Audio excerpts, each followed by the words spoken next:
It's Impact TV Kuki channel hi avela tuni agenda Manipur Kuki edition discussion are give and refreshment sponsor Kohi Industries Vezausi Kaima Seiminlal Kipgen na bon chawin lim na kahin nei kinin ahi tuni ki holim na diu topic thupi cho hila impact of lockdown on education addition na because of COVID-19 pandemic school chule college chule adang dang ho education themjil namun ho hi so ta ni ki kha tan hizi chun hizi ani ki kha jing zong le ai ho theme bet na ti taw te exam wang hi board hi in council hi adang dang ai chil hadinga uma hi zin addition adang sailovin ai ho Kuki society a to ang ding board exam chule council exam chule exam dang dang ho hi iti chapang ho iti ki got sawam chule chapang ho jong iti ready hi ham and then exam ahung ki bolting a hi le iti student body ho in jong exam hi fear ta abol na dinga itabang bang plan and ivam and then school ball ho ako na jong itabang bang Til Japong ho lekhasim na ahi pan alawam ti hung ki hodi wa hi inchule hi security lovin twin government in jong COVID-19 pandemic jong le to main exam ho adinga board chule council exam hi chilhading in jong umin notification jong hi aganga hung so wa ding hi ta ji inchule sapang atam zo in jong COVID-19 pandemic hi zin board exam chule council exam hi relaxation umin te ti gel dawa lekha simlo jong tamta omin chule tamta phata hi pandemic umjin lekha ka sim thailo jivin bo exam hi hung strictly iti face ka bol dem ta series ta chapang lekha ready bol zo min hi chun ai ho this na Kuki society chapang ho ichangia ready you ham and then to exam hi nai hi ten iti panala ngai ham and then student body hi in school nei ho hin adang dang hin how should we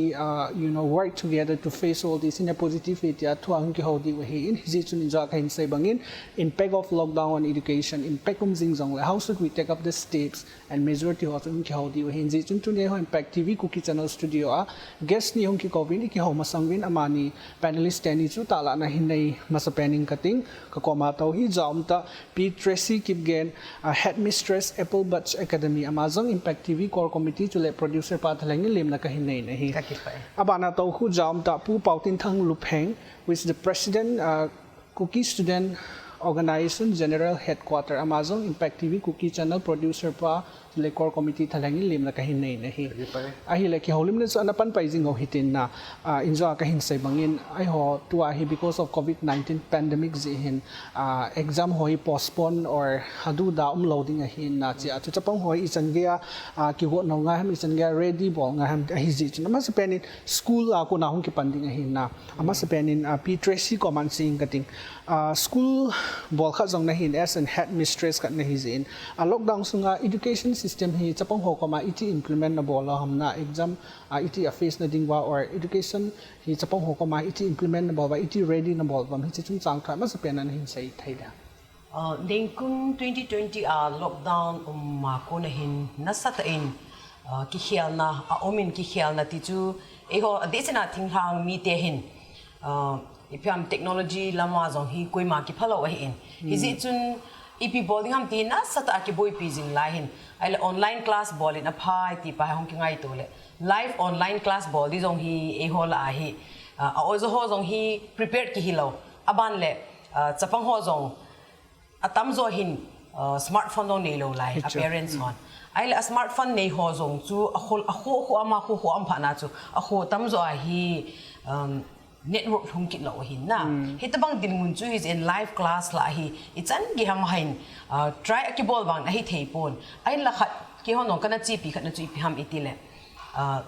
ozo ho zo hin da lesson ho record ki bola hi chi record hi parents ho ki thona ama ho in hi thei pha pha na a lesson chu cha te hin hil liu ti hin ai la aboi kit khat chu pi ham ti ai le e ho parents ho atam zo hi lekha hebe se lo acha te ho abc chu hemai mai hi bang chu them khat hong san je ma hai le aban hil be thei talo au min na he je chu city la ho vela chu mi lockdown om le mi anu apa te to om ho ma he le ai anu apa educated ho chun acha te chu avet khom pi wa na ato pi wa he chu lesson ho chu aki tho pi ho hin ai le ho langa chu mi pa tam zo chu lo na tong hi le ai le aboi khat chi pem te le acha ti ho hi smartphone nei cha sun chun ada pi wa he le abang khat chun le khasim na amang talovin ไอ้จีฟอนจุดทิลดังเกมกิจิตนะฮะน่าออนไลน์เกมส์ติงเลยทิลดังบอลน่าเห็นมันน่าเฮเลยน่าสัตว์จุนจะปังหัวเลยค่ะสิฮีน่าสัตว์เองห้องเกมท่าเองจุดติงเลยที่จะเอฟเฟกต์กิดขัดจุดพิหามเตียเฮเลยจะปังตั้มตาหินสกูลไก่ตลอดที่จะบอลว่าเฮเลยไอ้ appearance หัวจงหินที่จะอาจารย์ที่หัวหินเลขาตัวสิมุหินามติง assignment กิพิหอจะพิหินามที่ฮีเวทพิเทยตลอดน่าอากาศจุดเก็บเล่นตาหน้าตาเองจุดติงเลยจะปังตั้มตาหินอีพิตามตาเลยเลขาลังลุงลุนั่นเองตลอดฮิซิหินโอซาหินสกูลโจสิหินโอซาหินบอลเทยกี่บอลเอฮอลเลเวลาอีโจจุดอิตบังฮัมตีกี่บอลละจะปัง assignment กิพิเซีย assignment จูจะปังหินเวทนว่าฮิจะหินูหินบอลว่าหินจีโฮจูฮิจูอันลิมจูหินถอดกินน่ะฮิจะโอซาหินอาเวทอิมาเช็คเปกินว่าจะไล่อันดีปุยที่หัวหิอันเลี้ยถอดกินจูหินฮิจะโอซาหินน่าสัตย์อินปัดอะไรอินอะฮิจิงวางอินจะปังจะขัดลาฮิสวมลีสวมงากัลินอบอลพูนน่า assignment หัวจงฮิฮิจงเลบอลเทจุดนี้กี่บอลเลยหินละ education by level 1น่าสัตย์อินเกมสุเออีพีเจมติละมาคลาสอาจจะปังตุกิโตพิลากิฮิลตลอฮิจินอามาเฮดนาวังกิบานินอบันเลยอาซิมูเวติอบอลหัวจงจุนอบังคุมกะเลยจุนอีพีเตมเตะเลยอามาฮอนlesson จุเวตลอน่ะอเดย์เนบอลน่ะอยาก assignment โนหินสับมิโลตั้มตาเอามินฮิจิจูนิงคุมสุงาpandemic อาจจะฮิตจู experience อันนี้กินเองนะฮิตจูทุกท่านก็ให้กิ continue จริงนั่นแหละเองฮิตจู a problem บางจูอดีตเสนอหัวทิ้งทางมีเตียงเงินสร้างตาฮิตจูก็เสียดอกน้อมินเองอดีตนั่นฮิเลฮิจันกี้จู problem มันฮิตอินนะ and then จะปังหัวฮิจะใส่บางวินฮิตจู problem มุ้งนึงอ่ะฮิเลขาส่งหัวตาสิมเทตัวนั้นจะ main problem หัวส่วนนี้ใส่ตา but in spite of that exam วางฮิดิ่งเอามาฮินนะ and both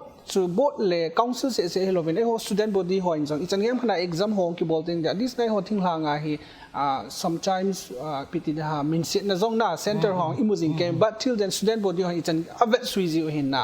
ai le tu chunga hi 2021 na board chule council exam ho na dinga hi student body ho in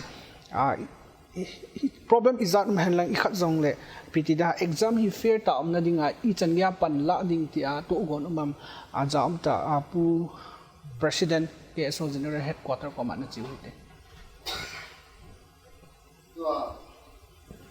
every board exam I do the council exam wa he KSO student organization dang ho ki tho ko ma chu eda cho in film in so lo na dinga chu panan ki la jing atu chu ngong chu ki la ke de ngai hen ai chu ni thum ta bangai tan ni che council to ai lo le board to amon ngai chat na an se dung yi wa chu mo to ki khau to ji a pan hung ki la ji pe lai he kum da nga na board bang wa chu student organization of volunteer ho ki akisim jin chu volunteer ho chu I card ho issue ki board pi ji a board in I lo council amo to flying square a ki pan sa school center mun yo se chu is also amo ji center ho so given ba la chu I don't copy ki ball ka da mi kana copy ball ki ho I lo unfairness I lo la ka ma pa not supply ki ti ho I so ta bang chu ka ta amlo na dinga chu ka ta ki ball ji ade den ji board exam I lo council exam ho masang apan hinjang hin masang apan ke so hin sanyam panai ho quality education ho theina ding chun education ke so education policy in kitin 2005-6 na pala so ngi panin lai ke so education schedule kani lai lai chun ni piti kan bol tawam ti la hen aje chu board exam kiti hi student holding also exam a face must at pe na hi chu chi board exam ho he a face paul hen nervousness nei ji chu ai zo ta bang lo na ding ai ho le phata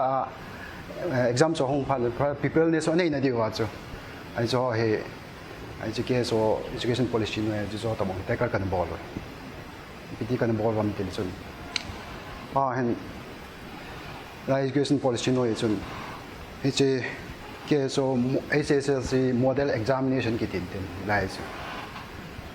vel thumam kan na kum thumam kan bol oi thil phachom ta chun ka school se ong chun ike pa ku na sei lai he ka bodan so ipiti ka bolom chale question paper hong he board in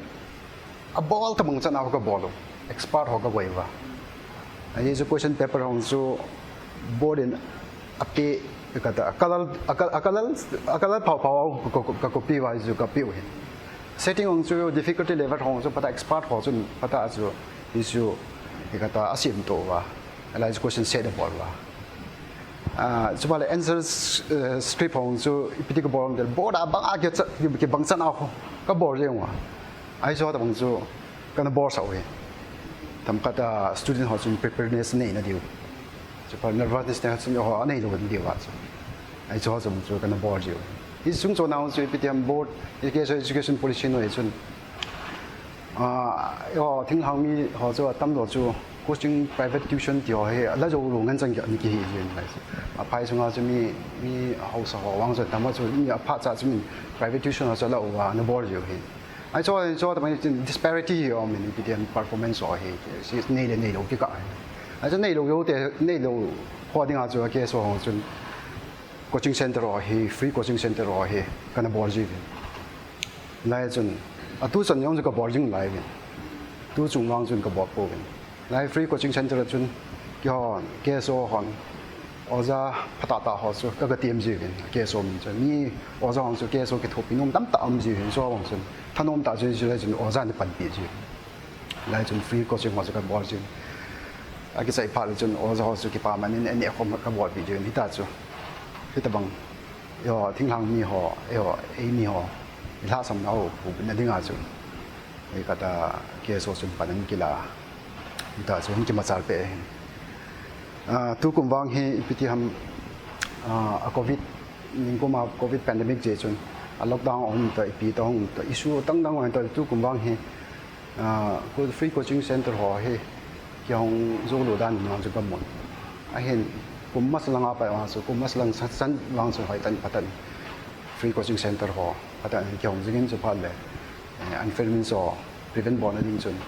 ikatwa flying square ho ang chun patan ke chun panan kila je ti chu ka sai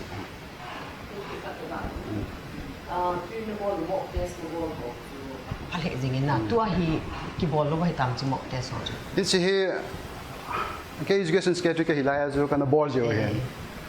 kum tam ni da bang zo kana po he hilaya chun patan kana ball to ai ke president ka tan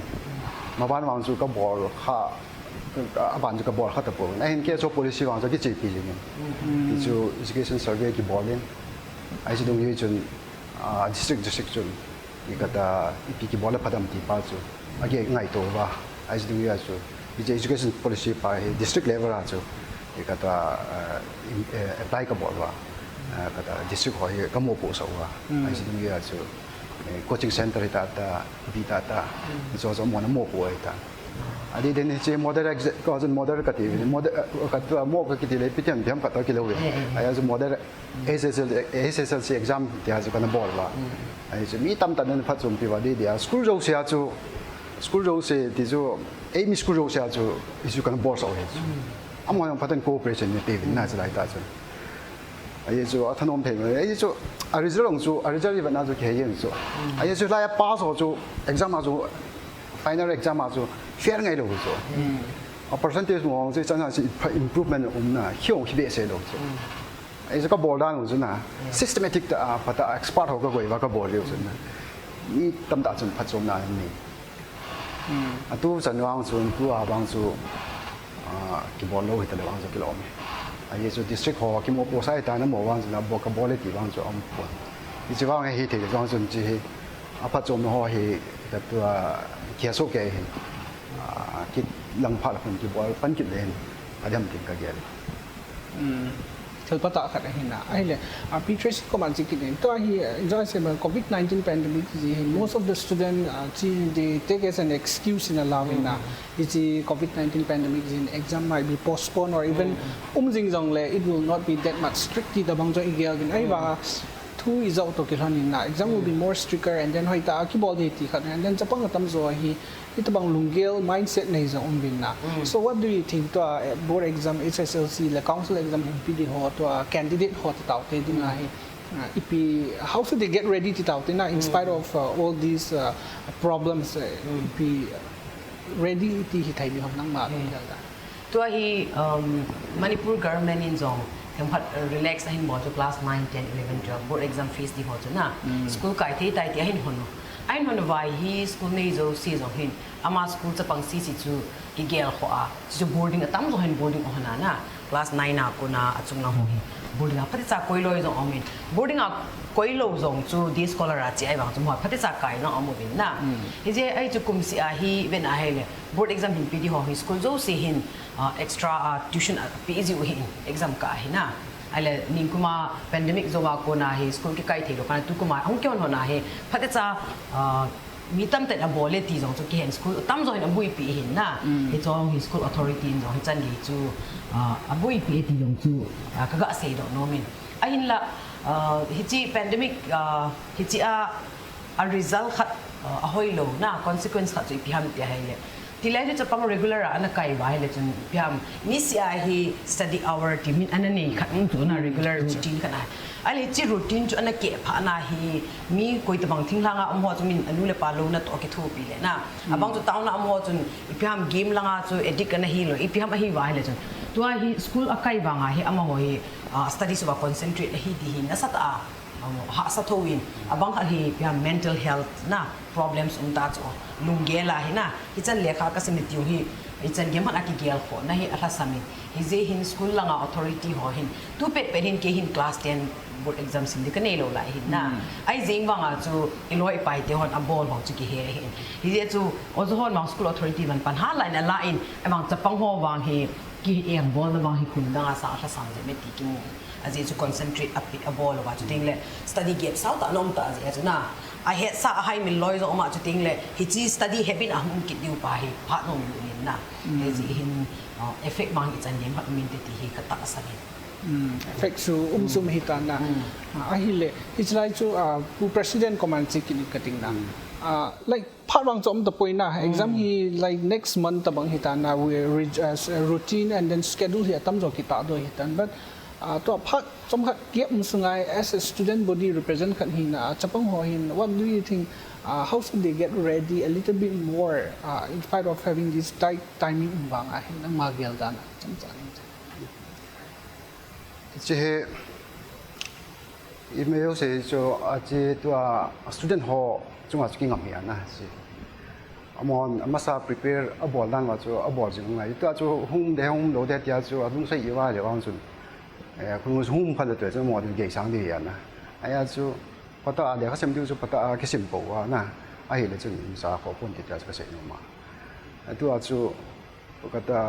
Peter sin sai ka to ai si impact ho chung sang thuang chu tham pha chu ka se no ma na i kha ta ichi covid pandemic hung ki pada pa na he pitiam ka ta lockdown lockdown sung chu school home ki kha ta ichi school hung ki kha hen ichan gam ha chu adang wang chun paitan chun a khe sampon ka sai the pon a hen e ho e mi sung ho hi tham pha ni chan man sapang ho hen tha sam na ani ga ti wang hi pitiam am ho Peter si ho chumi school administration hin vast experience ne ya ama an sei to la na chu student leader khai na chu chun ka mu to na mi na satan ni chi chung chang hen ka ta school ho ki kha chung chang hen pitiam ka to ka da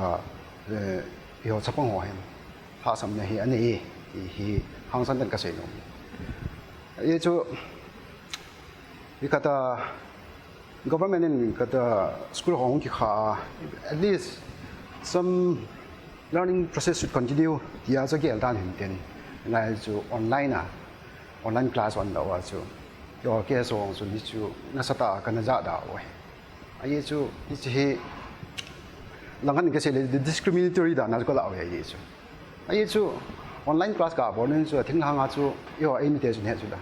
ina chu tv nei lo chu le mi use smartphone phone zui lo chu tam lo chi ho chu一些个个个 phone 有时候其实应该 smartphone 规上，那最别些咯。ai cho ai cho online class ga la ding ti pa chu ge lo ka gel the lo he lo chu ai phai sung ho ang chu hang ni ho sa ho ni ai lo le ka to ka da pha ai in so na mi tv ne ya ka to internet connection hai ta ma broadband connection mo hai ta ne ya ai cho ding wang chu boi po yo thing ha mi ha chu a ka ti ka le ka to ka da avoiding ang kan mo ai chu government ko man ki sei ye chu government ko man chun piang le ka tu ka da phai sung ai tan thing thang ai ai the le chi class online class ki ho ding applicable lo applicable base lo ai lo chu viable base lo ai viable option ai base lo ye chun ai the line class hi patan regular class chi le ai ni su patan sop patan same la ai chu dung ye chun ka to class chi han ta so ni ki sei government chu ptm uniformity kha chu ade win tin aka la chu ta so ha ki sei le chun government chu ptm ni hin kho poi mo ma yo education poi mo am te i ho chun ki hong chu ka don bon na win hin kho chu education jaw lo chu i pi chom ham ka tiang chu ki don bon ne a hin hyun ka tu ang he a ki se mo lockdown hum ki thei chu ai la tu ang chu class da pa dan noi lang se chu online ka da class program ni ka da ne ya ta chu some learning process chi ha pi ding ti chu na ai chu pa ong chu kyong ka dai be se ki lo he ye chu last year experience wa ki mo tan tu an nin kuma ka da lockdown ma school ki kha school chapang yat mang tam ti pa he ta ki mo ni ase chapang ki sa sa ve tam ta mai tan chu i se chu lo wa school chapang wa hen i pi thiam am ho ka to ka da lia khas sim la sam na hin sa ta ne atu bang chen ko ma chu mo mo nga chu ka ta class ki la tro pi so ai ta chu online classes a chi la ta di so ai chu chu promote boarding ki ti so na ai du ya chu promote ki board tu chu nga chu promote ki board ai hen atu chu nga chu ka ta heng school wang chu ka to ka officially chu kai pan lo lai chu ai ka la chu min pata chu sop chu maintain board chu ka to class ne ho chu kai pan tho chu ai lai kai pan ho chu pi ti tam te pa chu ai la chun amu monga monday exam ai lo ti ho monga board phau le a board wa chu i ma cha he lo ta ba ma sanga ja ka tu a chu a fair percentage chu 70% 80% na hum ta chu ma sanga chu school khan khan a chu ko mi cha chu fair ngai lo chu an tu langa chu ai chu ta bang school ha chu mi a fair percentage 60-70% wa ta bang hum ta chu ta bang ai chu ta ya le sim lo wa promote ki board le khan sip pa ye ba chu ai chu problem mo ai chu mo jan government head nga chu le ka education department head nga chu online class ne ya kha sin na ve ti chu age lo chu ai nga si ho la nga chu lo chu chu ta bang chu ya pi che sen se ya chu ta bang i hon infrastructure chu nei lo ye ba chu ti ai chu ta bang chu chen yam hana chi pandemic ya hi lockdown ya school ki kha ya wang hi tha sam na chu men ai hi the chu ni hon ka ye ka se chu atu ang chu class hi tho chu online class la sa ding pa hi bo daw han lang a hi te thing hang a chu phai sung a chu ka te mi ki khol na hin mi tam na hin class ang mi tam ta ta min school long le ta ta me ai cho wang chu ka ta bo lo thera yo ki bo tan te ho a hin thing hang a chu mi school hong chu chu ang lin be se lo school ka ta chu class ka na chu mi som di song a be hoi chu ai cho chu patan sop guideline ka chu man lang ai dung yu chun patan kai han nang hile ti pa chu ki hon government ko ma tu san ya chu ka sei lai ipiti bodam ti pa chu mo chun ka tu ka da expert ho to ki ja to tin bona vin te en kon proposal ka bol chu mi ong chu ka tu mi som mi lang chu ka tu ka da tan bai tan ang chu kai the mi som mi chu mi so sop guideline chu mi som ni ham pha chu kai ma sat na tu nya ka ya ajing le chun ka mi som ni kai ke na ai hen o za wang chun lesson wang chu vian ni cha hil diu ti nei ta ai jo kho point ai chu syllabus song chu ka tu ka da condensing board hai lai ni ko ma board ma chu na condense le ba chu board wa lai chu han te ti ti lai chi sim sa le chu ka tu ka da agin lai ti ka tho chu cho sim sa wa condense board wa le chu ai lai chu ni khat ka da ni khat in akia ha kan ni khat akia ha kai le chu ni so de so to sop guidelines kha chu ngan nang he le chu ka da patan ni rural ka chu chi han te ti pa wa chu that government ko mas proposition chu ki pe ti ka se is lo wang chu lai het po wing na result so de ai le ki holim na chom cha na khungai kin break chom cha ga la ho ki holim na ka hung zom pai jing de hin chun break chom cha na la ho te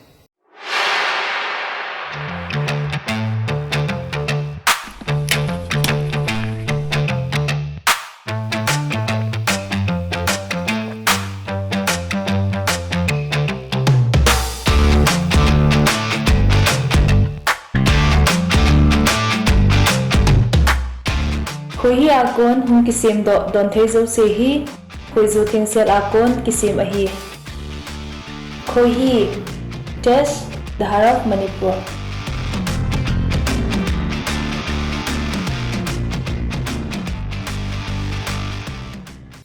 break the win avel in bon chan lin na kahin nekin in hin join say bang win impact of lockdown on education sung sang thu ki ho in guest ani to ki ho lim na chu break masang chen tun break zone ga chi pai tai le tun Tracey command chi kin thi in jo student body president pan jong sai tan na so I ho thing ha so we have all these types of problems for in a so what do you think ta lang lunggel da na hi chi ji a chu thing ha so do we need to nếu khat relaxable ngai ta exam what do you think lang lunggel da exam wang hi relax akibol ji ahin mi pichu ki pa adhin cha pangoi na azi chu exam mola ki kadai bang exam hi appear ibol popo wa hele hin khanto na khat amin tu hin exam ka bol de ti lungial ni hala cha pangon prepare bol so exam umlo di tai ti asim ta lo diu cho na hi je hin to government decision as chi tho tho di hin ai jing wang chu exam hikin ki chapo te ka ti no min na azi chu exam chu ibol ai i het na chu ki test en wang chu exam a chu mi khat chu ahung fail jing ta le to ai ho hi le exam ki bol lo na hi if I'm result oriented ki chu mark is at mu am na 80% mo a thim wa le ki ti jing chu ai wang chu 80% amu ji a ma a thim ten no hilo mai the asim ho che chu nong kha ja iti mu mai the chu awang mi khat pa chun lesson ho hoi ta hin learn na ai ni khat na hai le just third division a pass mai the chu ai wang chu thupi pen chu piam te ai le ama chu na heading do la head hinam ti pa chu hin thupi chu na hi je ke wang exam hi ki jong ki cha lo di hin na asim di ho chun I have to go through this na chu prepare ball jing lau ti chu ka dei sa hin chu teng le chibana in chu a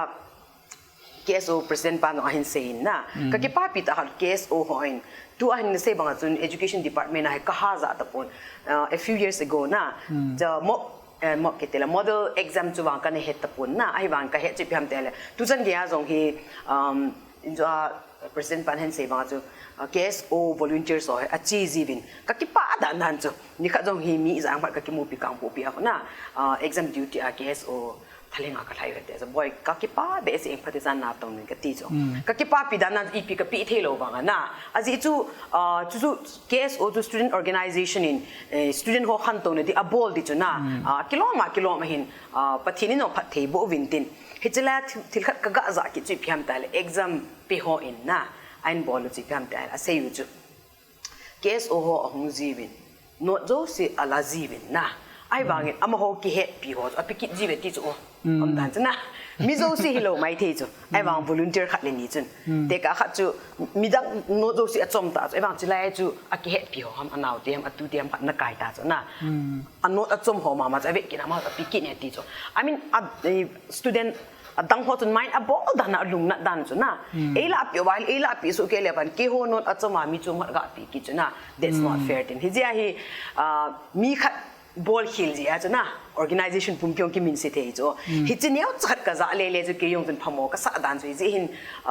KSO zong volunteers so tu ko ma hum ki diwi na pathinin phathei bo vintin as exam fair day a hele mi khat jing chang ni ma cha sei da na adi ta chu thil hi ka cha ka tu ham khat chu ching the hen mi the hen iti a hele midang ho sang ha strict ball ngai chu na midang ka check lo zong le nang ka check di he kum khat hi school khat na oza kana pangin hi chia ka student ho koma ka sei piu chi pi ham tai le to exam center khana na ga to di hin na center wa chu strict lo mai the min agu mai the na ai wa min cheating a ball pa cha boy pi hi din lang nangin phat cha na kisima na het kham command chu na pass a hele nang third division na pass song le chen a cheating ball pa first division na pass song le na nang zo sun gain na ha ne he na de an na sata ka til ho wa hele student izan ham phat na phat chom pi bin na center a chu cheating am bang a chu kewang cheating ka ball oti ta promise ball exam ball ma chu hi cho chu ibet na hele KSO lang ho zong ting la school lang in zong na panha la in la tu ting wa le quality education chu a cham chama hum tan ti ti chu na ken zong kamu do dol khana appreciate zong ka ball abana nyak cha kha hi piam min sit na te na pa chu na hi chu avoid ball piam ti chu ga ase na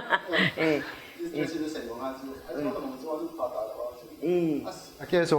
education policy no ya trainment so ball loading ki dipa chu pan na be hiang ita so so ke so dinga chu min se thei ta ai so tong so ke wang chu tu sang ya wang chu ka ya kha hi la ya na ai hen ไอ้จอตะบงจอมหรือว่าสุดที่ของสุดกี่จะเขาเลยกี่ดอกมาก็จะรีพอร์ตหุ่นกี่บอลเลยกี่ดอกมาไอ้จอตะบงจอมตาเลยจะกี่เขาเกสก็มาจะรีพอร์ตจะอันเดียวกี่เขาก็มาจะรีพอร์ตจะน่ะหุ่นลงเลยกี่ดอกเนี่ยไอ้จอวางจะตู้สัญญาณวางจะลอยด้านหนึ่งกันเองอันนู้นขาตาแล้ววางจะวางจะจะเกสนี่วางจะไล่จอตะบงก็จะบอลวอลเลนเทียร์วางจะกี่โมแบบเทปบนเด็กปัสปัสเองไอ้จุกษัตริย์ที่น้องพ่อก็สะดานไอ้บางอาจุเสบางอาจุตัวจงจุหอยไลเซนเตอร์ทำขัดตัวหินอันนั้นจะเห็นนังละเคสอุนตาบอลตัวหอยไลเซนเตอร์ทำเต้นหัวไม่ทิ้งจุนะไอ้บางหอยไลเซนเตอร์น้องจะก็ remember ป่วยสตูเดนต์น้องจะก็ยังมาเสียน้องจะก็ให้ป่วย directly ไอ้กี่ก็มาเสียเลยไอ้บางจุเทนตีจุก็กินหมดกินน้องก็ตาสันอาจิจุนะกินหมอจะใส่ไม่ถึงนะตาเลยว่าบางจุละตาเหตุนะตาเลยว่าจะกี่ก็มาจะ report หมอที่จุอีจุจอตรงจุนะคุยมันจะหมอแบบเที่ยวตัวจุเสียหัวจนตาจุเสียดิวเฮียนะกินกะซาจุมีตามตากะมาขันจะสอนที่ตาจุไอ้จุ I wish it were not true นะไอ้บางจุ if it were true นะจุเจ็บกี่บอลไงตัวจุคุยเสียห้ามตีป้าจุบุยปีตลอดนะ let's not give room for complaint na ang dan na he cho bang chu student body ho langa ko na ha panai pan liu ka dei sai aban le thil khat parents sai na ko na jong na ka ga sei thi dam na question na chun na jang lo ban a ji chu to student organization dong na sata pan la so ho area ho na ai le pan ala ai le school nei ho jong hin ball thei chan chu ka hin ball ta zo ai le school langa jong chu ka ball khil jong tam tam be ta to jong chu KSO lam kai ho chu sei le na to ji chu hitabang pha ho ai sei ho mo le school ho na mit mo na lai o me chu isei do ba na expose ki bol to ngai chu e chong chu nang min jong na gen hon ma le sen ka ti chu ke ji chu school representative ta ba ka din hi ji chu na twin parents lang ho a he til ka ga sei be nom chu pi ham ta hele parents ho hin atam zo hin wa zo ho pong an si ki jeng chu studies a na ai la ititam ta hele tula de de hi isei bangin e ho hi news event a hi jong le kham na theina za a label jong i ho ki ta na a business board i ho ki ta chu ya chu a thai le jong i ho ki ta ki man no tam zo i ho ki ta chu ai le chia hi parents ho ko ma request ka bol num na hi pi ham te ai le kin kha kha ko ma ka sei jin nang ho in kham na theina zo over mi cha te na ga cho sa wa no in lo pi ta ta na sa wa na cha te ho chu ki ho ko ma na hung ko yu wa hung thim na hung ching hen nang pathin hi hen na tiu chu na hi chu adi po ya na a ji chu nang cha te ho jong chu na dei sa ta bang chu midang cha te ho min a dei sa ai chu hi je chu nangin mi cha chi ne dinga thil na bol an mi cha te thigam ta amang nang cha te langa hin do hen nang na mi the no officer len ta ang hen tin na hi je chu request ka bol dong kha chu piam te le parents ong ka cha te ho hi kham na the lo da hen iti al in nom bol lo in a phai na a ji chu I cha te chan dinga I dei chu mi cha te chan diang dei ngai chu a ji chu ke cha te khang to hen lang mi dang ho thi hen ti chu di lo chu na to a boi kha chu piam te le to a hi suti sunga ning kuma na ai khat lockdown na consequence kha chu pi ham te hai le mi khusunga chi tam zo chu nunga gu hang cha pang ho hi pi ham zalea kun ta wa chu na ni sila kun wa hai le acha kun na lam wa chu dum zo hin chep to lo zo hin ne to thil tam ta hin bui pi ta chu ai le chen bui pi pha na wa chu ti tam ta le to school hong kit pha na wa lekha asim nom lo pa chu thu chum hi ta an ne pa na iti su hai dam ti chu problem li ta hi kita cho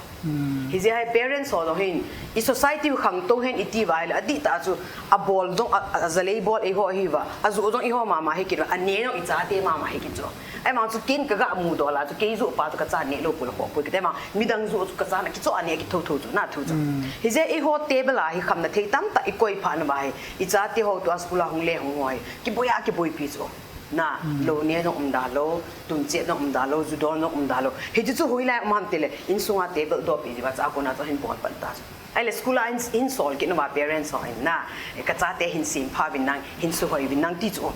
ama hon asu se do pa me hon ki su hoi zo lo chu na thu chu he je ki thu hom din ki thu hom na wa hi parents ho no ka cha te khan tu le dinga he ki hon dong a pha ka bol ngai ti wa hi na e ho society anu le pa ti kon gel ho le hin ti ka ga de sa so pa de ka the point ka raise no min na so pa chi e ka to a lockdown to ki sai hin na ye chu ning ko ma lockdown ho ma ka ta school hong ki kha ka ta school ka ta ho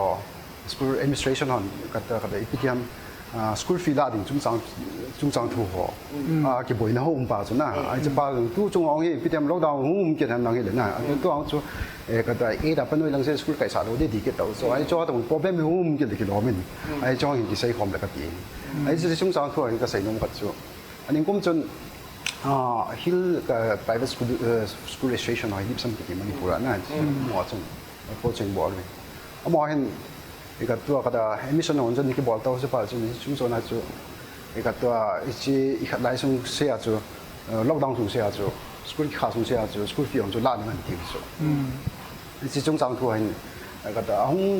ไม่ทราบจะไม่ทราบ problem จนนุ่มปนทิ้งห่างกันจนนะไอ้ภายส่งไอ้พิธีก็ได้มีลิสต์ organization ขนาดนี้จนก็ได้ก็ได้อิสระวังจูอีกทิ้งห่างงจนองจำการไกลนะอะไรจน school fee 拉定拉路中上圖就往叫你拉จน student organization กันเสียกันจนจ้างให้拉往ให้อดีตป่วยที่ป้าจะกันเสียไอ้เห็นในปีของกันจน school อาจจะมีอ้อจะหอจะป่วยเห็นอ้อจะหอจะมีตลอดปีเราจะเที่ยวเห็นไอ้เจ้าจะเห็นจน government นอนก็ได้ private ก็จะ school อ้อจะหอจนนอนจนไอ้เที่ยวจนก็ถูกปีนั้นปีนี้ที่อาจจะอันนี้ก็เสียอันนี้ government นั่งอยู่ช่วงจะอมเที่ยวกี่ปอยไอ้ก็ตัวก็กี่ปอยนั่นจะดันตาจ้ะก็ได้ parents on the school fee pay หัวดิ่งที่อยู่student organization ก็ได้ school fee ละเดี๋ยวกินนมเดียวไอ้สิ่งที่กะเลยไอ้จน government ก็มาจนก็ที่พี่ฮงเลยจนไอ้เห็นพวกทิ้งห่างกันมาจูก็ได้ school ก็ได้บอลห้อยก็ได้ลาเตะเดียวก็ที่พวกเวทีของจูอันนี้เสียอยู่ไหนเลยไอ้จูตาจนเสียเลยจนพายอีพี่ฮงเลยจนก็ parents หอต่ออ้อจะหอต่อจะ school administrator หอเกี่ยวข้องเป็นนังไอ้จนนอกที่ภาษาช่วยตาคนที่ป้าจะเกี่ยวอาหมอก็มันกันเสียว่าจะเป็นก็มันก็มันจะพวก position กันเปลี่ยวไอ้จงก็จะห้องเจตนั้นล่าสุดอาจจะเลเวลจะเกี่ยวส่วนสมองกันบอกเลยไอ้ตัวจงว่า lockdown ผมเกิดไป school fee ละหรือละหรือจงสร้างตัวมุ่งกิจเดียนไอ้ในที่เราจะเกี่ยวว่าจะ student organization ว่าจะละหรือจะพายอีพิธีละเราละว่าจะอีพิธีที่ทำที่ป้าจะนอกจะเสียดีไอ้นี่แหละอย่างเงี้ย我就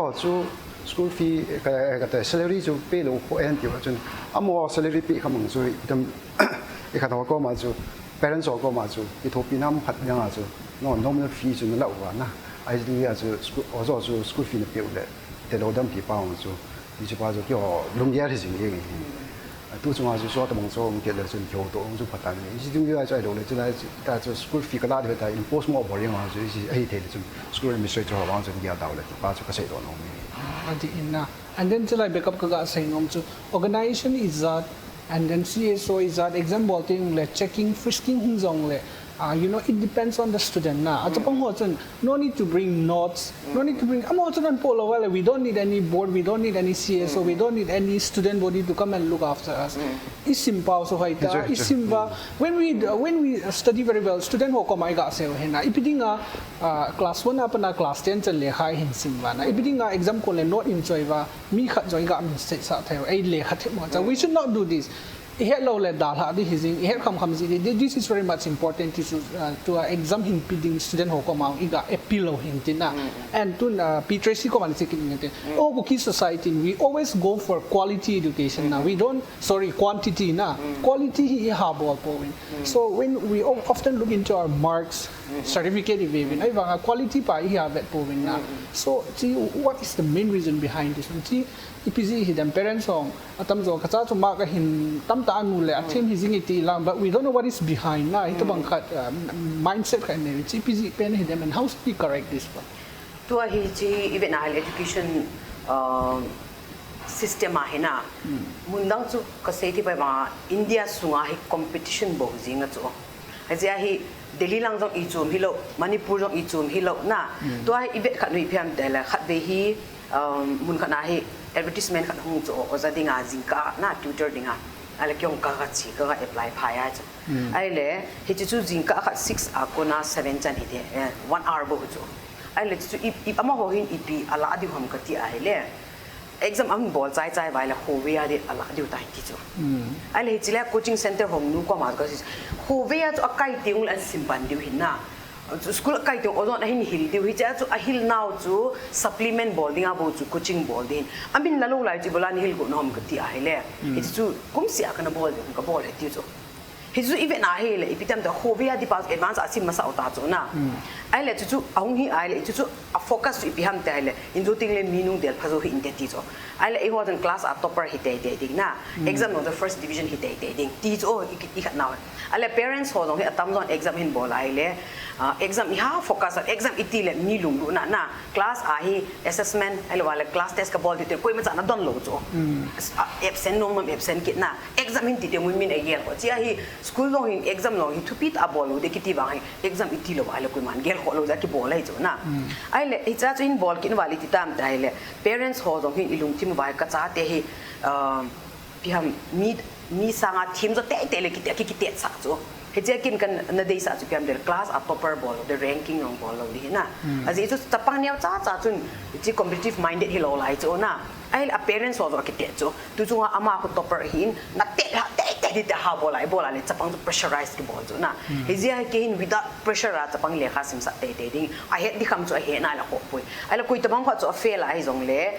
throughout the year chu hoi ta na attendance hoi ta ai ju ai le exam a chu fail long le I had the come there to the own dance. Na, he said, Amava, I had Nahi, a kick and ozone, SS Ebola, a written out of Martin Holmes only, or a la hoit, I can promote ball my boy. Na, I let a mentality to Pam Tele, Rizala, Kihang, I be as a white dog kick to na, exama. I say, he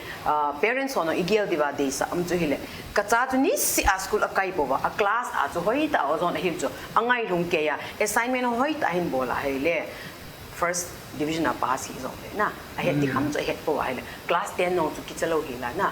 third division a pass on a follow je wang chu I had to come to zi he ti khat pai koi ngai na to I ho hin exam emphasize ha bol be se divide to into a present pulin se wang exam phobia dong kini chu exam hi title pang to mo ki cha ding ki na ipj ham ta le exam a fail ai le hi ti ding a pass ai le ti ding ti khat hina ki khat ai chu he je ai kin ka bol ku pi ham ta le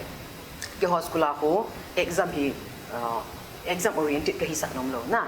te kana chapang kha kum hung ke ya hi ahung ka ya school ahung ka ya hi ss hung ki bol ta cho test wa department bol ai le ama hi a week nge hi che hi na ai lo le a lesson hi chi class a lesson hi ding na boya ka ti wa ai le a parents wa ka ko jo tuma sanga long parents 7 8 lang ka ko na ka kyo uwa ai le ni kuma ma school kai lo ji a ama he a tha sam be se ka ti wa la parents ai poe ni kuma ma school kai lo ki hon long na assignment ho cha kana bol pi lo na online na I ma cha ka bol lo hi chun anu ani ma le ko ki taw de chapang thum ham ka le ko chun ani ma ka le kum sa na ai la kai den ho ding chi piam ta la a parents so ka kyo wa le kum sa ki ding chu ma lo ata sa lin ta na za on sa di na hi je chun ina no hon itina bol thei wam hin bol win nang ding ki ho in jo school extra ana bor ma ka pi thei wam ai lo ko zon in wa bu cha parents to ki to discuss ka bol je hi a he team lo parents kha le ni chu na ai ma ka he team so it is our duty to tell you that na your child is good in these areas your child is weak in these areas na so it is our duty to tell you and we have to work together na how to help them na nang na mi mo eti ama to kan lembol helwin how can we best help them to do it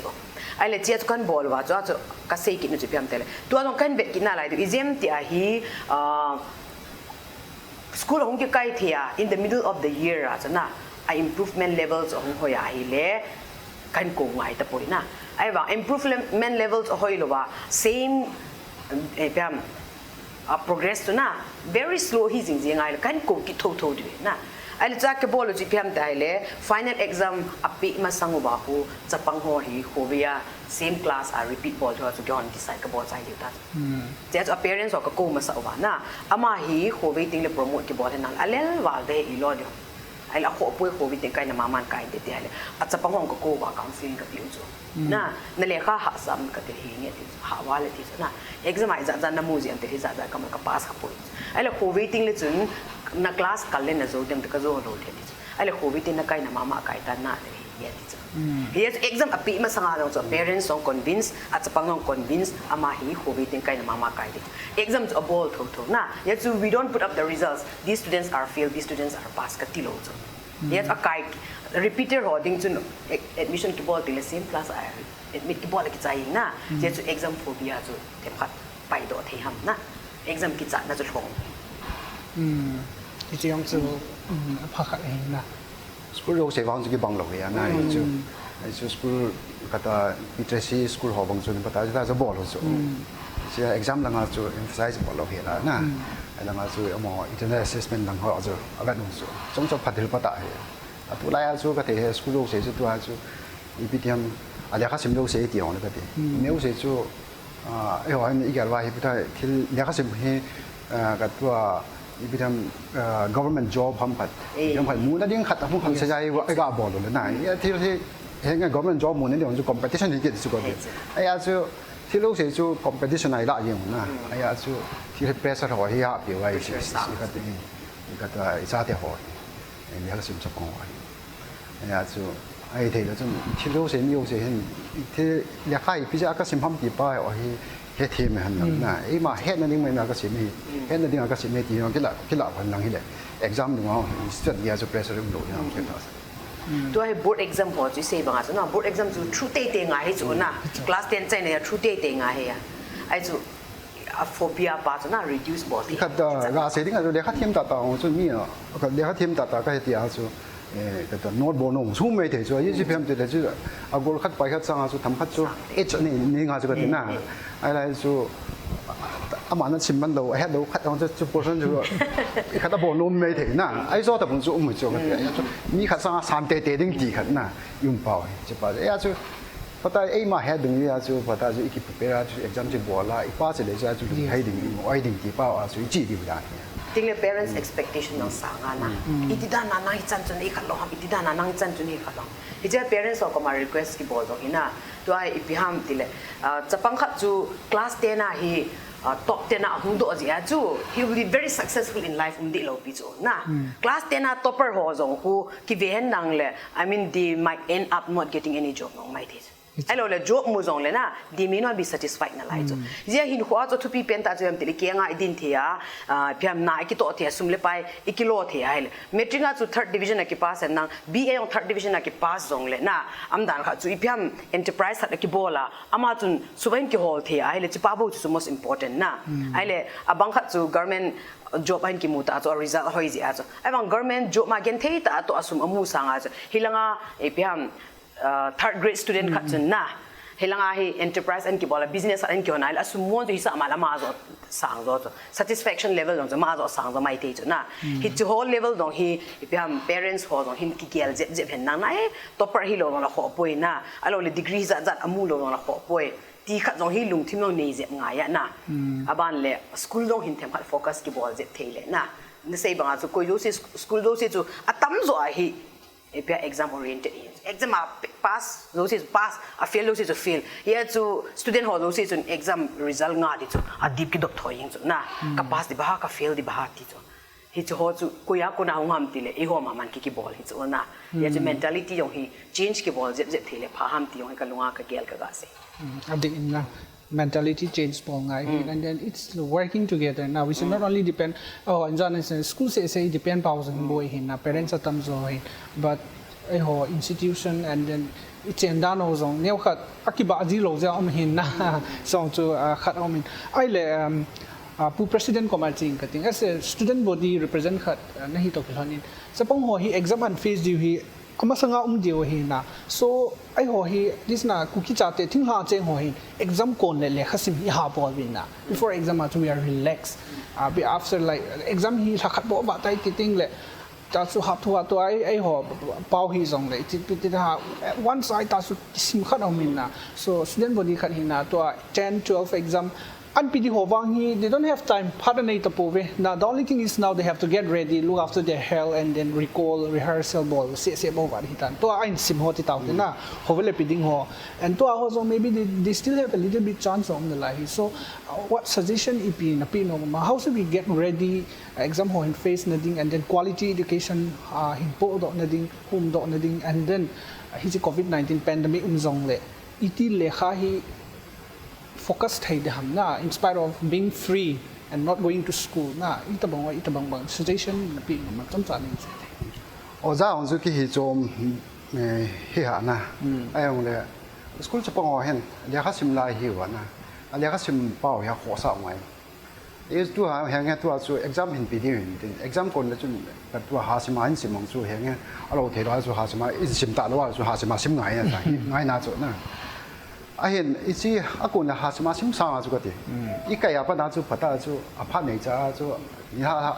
na jingka ka chun isim ding changa chu pata chu ki sima le ka ti school ka hen lockdown no na nan school ki kha ka ti na e ma ni sim ding pa chu e ma ti chu